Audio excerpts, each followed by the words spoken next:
करना है। मैं उस बंदे नूं साड़ के सुआह करना है। सड़िया नहीं मरेगा, फिर उन इस नहर दे विच डुब के मरेगा। धुआं उठ रहा है। उसके अलावा ये 2 प्लेटें हैं, ये जिसके अंदर ये तवीज़ कुछ लिखे गए हैं इन प्लेटों के ऊपर।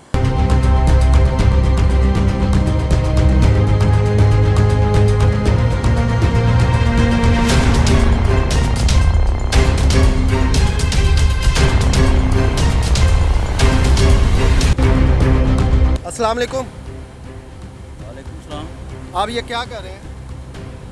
मैं अमल कर रहा हूँ, लेकिन मैं अमल करना है, तू कौन है? सबसे पहले नाजरीन, ये बंदे की करतूतें मैं आपको दिखाऊं, अगर मेरा कैमरामैन आगे आके दिखा सके कि ये कुछ तवीज़ात हैं। ये प्लेट के अंदर ये देख रहे हैं कि ये कुछ तवीज़ बने हुए हैं। ये कुछ प्लेट्स हैं जिनके ऊपर कोई तवीज़ लिखे हुए हैं, और ये बंदा तो हमारी बात सुनने को भी तैयार नहीं है। नाजरीन, तो ये चीज़ें आपने देखी हैं। मैं बात करने की कोशिश करता हूँ इस बंदे से, क्योंकि बात सुनिए, आप मेरे से बात कर सकते हैं? मैं आपसे बात करना चाह रहा हूँ, ये जो आप अमल कर रहे हैं, आप मुझसे बता सकते हैं, शेयर कर सकते हैं, ये आप क्या कर रहे हैं? मैं अमल करना पिया, तू कौन है? ਕਿਹੜਾ ਅਮਲ ਤੁਸੀਂ ਕਰਦੇ ਪਏ ਹੋ? मैं अमल बस किसी बंदे नूं मारन दा अमल करना पिया वां। ਜਿਹੜੇ ਫਖਰ ਦੇ ਨਾਲ ਤੁਸੀਂ ਦੱਸ ਰਹੇ ਹੋ, ਤੁਹਾਨੂੰ ਸ਼ਰਮ ਆਣੀ ਚਾਹੀਦੀ ਹੈ। ਇਹ ਤੁਸੀਂ ਆਪਣਾ ਥੋੜਾ ਜਿਹਾ ਰੋਖ ਇਧਰ ਚੇਂਜ ਕਰੋ ਨਾ ਜ਼ਰਾ, ਮੇਰੇ ਜਿਹੜੇ ਕੈਮਰਾਮੈਨ ਨੇ ਉਹਨਾਂ ਨੂੰ ਪਤਾ ਲੱਗ ਸਕੇ, ਮੇਰੇ ਲੋਕਾਂ ਨੂੰ ਪਤਾ ਚੱਲੇ कि ਇਹ ਲਾਂਤ इंसान ਕਿਹੜੇ ਕਿਹੜੇ अमल कर रहे हैं।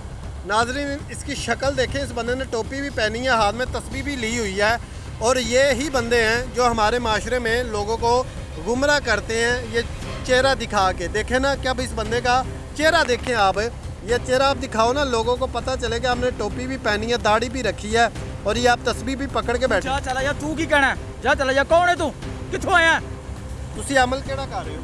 अमल मैं अमल काला इलम करना पिया वां। ਇਹ ਜਿਹੜੀ ਹਾਂਡੀ ਹੈ, ਇਹਦੇ ਵਿੱਚ ਧੂਆਂ ਨਿਕਲਦਾ ਪਿਆ ਹੈ। ਇਹ ਹਾਂਡੀ ਦੇ ਵਿੱਚ ਕੀ ਹੈਗਾ? ਇਹ ਧੂਆਂ ਨਹੀਂ, ਇੱਕ ਬੰਦੇ ਦੀ ਲਾਸ਼ ਸੜਦੀ ਪਈ, ਉਹਦਾ ਖੂਨ ਸੜਦਾ ਪਿਆ। ਮੈਂ ਉਹਨੂੰ ਆਪਣੇ ਅਮਲ ਦੇ ਨਾਲ ਖਤਮ ਕਰਨਾ ਚਾਹ ਰਿਹਾ ਵਾਂ। ਤੇ ਤੁਹਾਨੂੰ ਸ਼ਰਮ ਨਹੀਂ ਆ ਰਹੀ ਹੈ ਅਮਲ ਕਰਦੇ ਹੋਏ? ਮੈਂ ਪੈਸਾ ਕਮਾਣਾ, ਪੈਸਾ, ਸ਼ਰਮ ਕਾਦੀ ਇਹਦੇ ਵਿੱਚ? ਜਾ ਤੂੰ ਚਲਾ ਜਾ, ਮੈਂ ਤੈਨੂੰ ਕਹਿਣਾ ਪਿਆ, ਮੈਨੂੰ ਗੁੱਸਾ ਨਾ ਚੜਾ, ਚਲਾ ਜਾ, ਮੈਂ ਤੈਨੂੰ ਸਾੜ ਕੇ ਭਸਮ ਕਰ ਦਾਂਗਾ। ਅੱਛਾ, ਨਹਿਰ ਦੇ ਕਿਨਾਰੇ ਤੇ ਬੈਠ ਕੇ ਅਮਲ ਕਰਨ ਦਾ ਕੀ ਮਕਸਦ ਹੈ? ਉਹ ਬੰਦੇ ਦਾ ਇੱਥੋਂ ਆਉਣਾ ਜਾਣਾ ਨਹਿਰ ਦੇ ਥਾਣੀ ਲੰਘਦਾ, ਉਹ ਇਸ ਕਰਕੇ ਅਮਲ ਨਹਿਰ ਦੇ ਉੱਤੇ ਹੀ ਹੋਣਾ ਸੀ, ਤੇ ਨਹਿਰ ਦੇ ਉੱਤੇ ਹੀ ਕਰਨਾ ਪਿਆ ਵਾ। ਇੱਥੇ ਨਹਿਰ ਤੇ ਅਮਲ ਕਰਨ ਦੇ ਨਾਲ ਉਹਨੂੰ ਕੀ ਨੁਕਸਾਨ ਪਹੁੰਚੇਗਾ? ਉਹ ਨਹਿਰ ਦੇ ਵਿੱਚ ਡੁੱਬ ਕੇ ਮਰੇਗਾ, ਜੇ ਸੱਚੀ ਪੁੱਛਣਾ ਮੇਰੇ ਕੋਲ ਤੇ। नाजरीन, आप देख सकते हैं, ये बंदे का ये कहना है कि ये जो हांडी है, इसके अंदर उसकी लाश यहाँ के उसका खून जलाया जा रहा है, इस वजह से कि वो बंदा नहर से गुजरता है, वो डूब के मर जाए। और इस बंदे को, लानती को, ये शर्म नहीं आ रही इस बात को फ़ख्र से बताते हुए। आप ये जो काम कर रहे हैं ये इलीगल है, ठीक है, और हम आपको पुलिस की हिरासत में लेके जाएंगे, आपको सज़ा दिलवाएंगे। जा, जो करना है ना कर ला, मैं किसी पुलिस पल्स को नहीं डरता। जा चला जा तू, मैं कहना मेरा पीछा छड़। लेकिन ये आप गलत कर रहे हैं, जो काम आप कर रहे हैं। आपने ये प्लेटों पे तवीज़ क्यों लिखे हैं? तवीत बस ਉਹਦੀ मौत ਦਾ सरनामा लिखा है कि इधरों तवीत लिखा तो उधरों ਦੀ मौत हो जाए।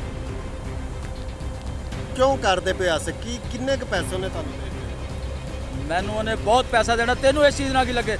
ਮੈਂ ਤੈਨੂੰ ਕਹਿੰਦਾ ਤੂੰ ਦਫਾ ਜਾ, ਤੋ ਚਲਾ ਜਾ ਇੱਥੋਂ। ਮੈਂ ਤੈਨੂੰ ਕਹਿੰਦਾ ਵੇ ਕੌਣ ਹੈ ਤੂੰ?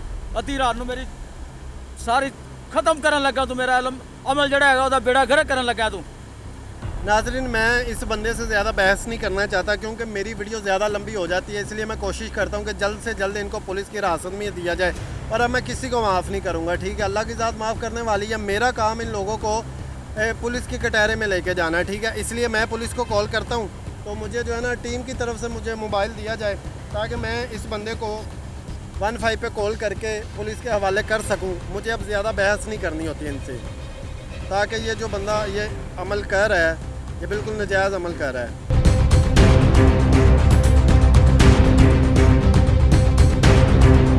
मेरी गल सुन, छोड़ दे फोन, ना फोन करे। आप फ़ोन को छोड़े, एक मिनट। मेरी एक मिनट गल सुन, मेरी एक अच्छा, मैं फ़ोन काट रहा मेरी एक मिनट गल सुन, मैं गल सुन लेना। अगर मेरी तुम मेरे नाल कॉम्प्रोमाइज़ करते हो, मेरी एक मिनट गल सुन। ਤੈਨੂੰ ਪੈਸਾ ਚਾਹੀਦਾ ਹੈ, ਤੈਨੂੰ ਸ਼ੌਹਰਤ ਚਾਹੀਦੀ ਹੈ, ਜਾਂ ਤੈਨੂੰ ਇਲਮ ਚਾਹੀਦਾ ਹੈ? ਜੋ ਕਹਿਣਾ ਨਾ, ਮੈਂ ਤੇਰੇ ਵਾਸਤੇ ਕਰਨ ਲਈ ਤਿਆਰ ਹੈਗਾ ਵਾਂ। ਮੈਨੂੰ ਸਿਰਫ ਤੁਸੀਂ ਕੁਛ ਥੋੜੀ ਜਿਹੀ ਇਨਫੋਰਮੇਸ਼ਨ ਦੇਣੀ ਹੈ।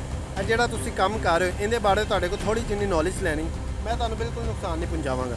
ਸਿਰਫ ਤੁਸੀਂ ਮੈਨੂੰ ਇਹ ਦੱਸੋ, ਜਿਹੜੀ ਹਾਂਡੀ ਹੈ, ਇਹਦੇ ਵਿੱਚ ਕੀ ਪਾਇਆ ਜਾਂ ਧੂੰਆਂ ਕਿਉਂ ਨਿਕਲ ਰਿਹਾ? ਇਹਦੇ ਵਿੱਚ ਕਾਲੇ ਇਲਮ ਦੇ ਤਵੀਜ਼ ਲਿਖ ਕੇ ਪਾਏ ਨੇ। ਇਹਦੇ ਵਿੱਚ ਉਸ ਬੰਦੇ ਦਾ ਖੂਨ ਸੜ ਰਿਹਾ, ਧੂੰਆਂ ਉਹਦਾ ਹੀ ਹੋ ਰਿਹਾ। ਉਹ ਬੰਦਾ, ਮੈਂ ਇਸ ਕਰਕੇ ਉਹਦੇ ਕੋਲ ਪੈਸੇ ਲਏ ਨੇ ਉਹਨਾਂ ਕੋਲੋਂ ਕਿ ਬੰਦਾ ਖਤਮ ਕਰਨਾ ਹੈ ਮੈਂ ਉਸ ਬੰਦੇ ਨੂੰ ਸਾੜ ਕੇ ਸੁਆਹ ਕਰਨਾ ਹੈ। ਸੜਿਆ ਨਹੀਂ ਮਰੇਗਾ, ਫਿਰ ਉਹ ਇਸ ਨਹਿਰ ਦੇ ਵਿੱਚ ਡੁੱਬ ਕੇ ਮਰੇਗਾ। ਇਸ ਕਰਕੇ ਮੈਂ ਨਹਿਰ ਦੇ ਕੰਢੇ ਦੇ ਉੱਤੇ ਬਹਿ ਕੇ ਇਹ ਅਮਲ ਕਰਨਾ ਪਿਆ। तेरी मेहरबानी, मेरे को पैसा ले ला, शोहरत चाहना शोहरत ले ला, तुम थाने बस फोन ना करी ना मैंने टीवी ਦੇ ਉੱਤੇ ਲਿਆਈ ਬਸ। ਹਾਂਡੀ ਦੇ ਵਿੱਚ ਕੀ ਪਾਇਆ? ਇਸ ਹਾਂਡੀ ਚ ਧੂਆਂ ਕਿਉਂ ਨਿਕਲਦਾ ਪਿਆ? ਇਸ ਹਾਂਡੀ ਦੇ ਵਿੱਚ ਉਸ ਬੰਦੇ ਦਾ ਖੂਨ ਪਾਇਆ ਹੋਇਆ ਜਿਹੜਾ ਧੂਆਂ ਨਿਕਲਦਾ ਪਿਆ। ਤੇਰੇ ਕੋਲ ਉਸ ਬੰਦੇ ਦਾ ਖੂਨ ਕਿਵੇਂ ਆਇਆ? ਮੇਰੇ ਮੋਕਲਾਂ ਨੇ ਮੈਨੂੰ ਲਿਆ ਕੇ ਦਿੱਤਾ ਉਸ ਬੰਦੇ ਦਾ ਖੂਨ। ਇਸ ਹਾਂਡੀ ਦੇ ਵਿੱਚ ਉਹ ਸੜੇਗਾ।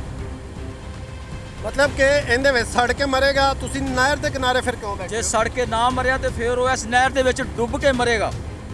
नाजरीन, आप देख सकते हैं इस बंदे ने जो अमल अपना किया, ये इसका ये कहना है कि या तो वो डूब के मरेगा या वो फिर इस हांडी में जो अमल खून जलाया जा रहा है वो जल के मरेगा। इतनी दर्दनाक मौत किसी को आप देते हुए, वैसे तो अल्लाह की ज़ात करती है जो करती है। इधर को अपना मुंह दिखाओ, लोगों को पता चले, तुम पे लानत भेज सके। तुम जो काम कर रहे हो ये इस्लामी रूप तुमने लेके टोपी तस्वीर दाढ़ी सब कुछ करके इल्म तुम काला कर रहे हो। मुसलमान हो? हाँ मुसलमान हूँ मैं। तो फिर तू काम कर रहे हैं, तेन पता गुनाह है? ਗੁਨਾਹ ਹੈਗਾ ਪਰ ਮੈਂ ਕੰਮ ਨਹੀਂ ਕਰਾਂਗਾ, ਛੱਡ ਦਾਂਗਾ ਇਸ ਕੰਮ ਨੂੰ। ਅੱਜ ਤੋਂ ਬਾਅਦ ਖਤਮ ਕਰ ਦਾਂਗਾ ਇਸ ਕੰਮ ਨੂੰ ਮੈਂ। ਲੇਕਿਨ ਇਹ ਜਿਹੜੇ ਅਮਲ ਉਹਨਾਂ ਤੇ ਹੋ ਰਹੇ ਨੇ ਇਸ ਟਾਈਮ, ਇਹ ਹਾਂਡੀ ਜ਼ਰਾ ਇੱਧਰ ਕਰੋ, ਇਹ ਹਾਂਡੀ ਅੱਗੇ ਕਰੋ। ਇਹਦੇ ਵਿੱਚ ਤੁਸੀਂ ਪਤਾ ਨਹੀਂ ਕਦੋਂ ਦੇ ਅਮਲ ਸਟਾर्ट ਕੀਤਾ हैगा। मेरे कैमरामैन अगर आप ये फिर से आपको दिखा सके, इसके अंदर से ये जो धुआं उठ रहा है, उसके अलावा ये 2 प्लेटें हैं, ये जिसके अंदर ये तवीज़ कुछ लिखे गए हैं। इन प्लेटों के ऊपर ये तवीज़ लिखे गए हैं, ठीक है। कुछ ये चिराग इसने रखे हुए हैं। ये बंदे का ये कहना है कि ये अमल जो कर रहा है, इस हांडी के अंदर उसका खून जला के उसको मारने की कोशिश की जा रही है, या फिर उसको पानी के अंदर डबो के मारने की कोशिश की जा रही ਮੈਂ है। ਆਪਣਾ ਅਮਲ ਰੋਕ ਦਾਂਗਾ ਤੁਹਾਡੇ ਸਾਹਮਣੇ। ਮੈਂ ਹਾਂਡੀ ਨੂੰ ਮੂੰਹੀ ਕਰ ਦਾਂਗਾ ਤੇ ਅਮਲ ਜਿਹੜਾ ਹੈਗਾ ਨਾ ਉਹ ਰੁਕ ਜਾਏਗਾ। ਅਮਲ ਉਹਦਾ ਅਮਲ ਰੁਕ ਜਾਏਗਾ। ਉਹਦਾ ਨਾ ਅਮਲ ਰੁਕ ਜਾਏਗਾ। ਚਲੋ ਤੁਸੀਂ ਸਭ ਤੋਂ ਪਹਿਲੇ ਉਹਦਾ ਅਮਲ ਰੋਕੋ। ਮੈਂ ਉਹਦਾ ਅਮਲ ਦੇਖੋ ਤੁਹਾਡੇ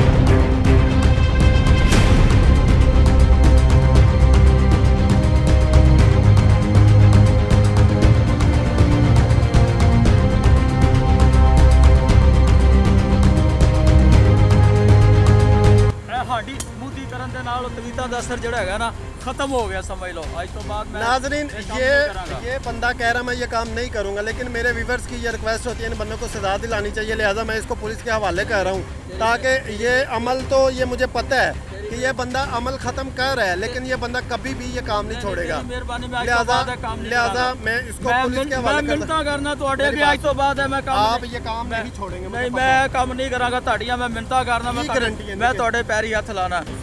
ਖੁਦਾ ਸੱਚਾ ਜਾਣ, ਮੈਂ ਕੰਮ ਨਹੀਂ ਕਰਾਂਗਾ ਅੱਜ ਤੋਂ ਬਾਅਦ। मैं काम गंदा छाड़ देता काम आज तो बाद। नाज़रीन, फिल वक्त मैं इसको पुलिस के हवाले कर रहा हूँ, ठीक है, क्योंकि मुझे पता है ये लोग ये काम छोड़ने वाले नहीं हैं। फिल वक्त अपने मेज़बान अली रज़ा को दीजिए इजाज़त। मिलेंगे फिर किसी नेक्स्ट वीडियो में। और ये जो एक्सपोज चैनल हब है, आप इसको प्लीज़ प्लीज़ प्लीज़ सब्सक्राइब भी किया करें, क्योंकि ऐसे जो लानती लोग होते हैं उनका चेहरा हम आपके सामने पेश करते हैं। तो हो सकता है आपके वीडियो शेयर करने से जो बंदे इन लोगों के पास जाते हैं वो सबक सीख सकें और वो इन लोगों की ये ऐसी लानत और ऐसे कारनामे से बच सकें। इजाज़त दीजिए अपने मेज़बान अली रज़ा को। फिर मिलेंगे किसी नई वीडियो में, तब तक के लिए अल्लाह हाफिज़।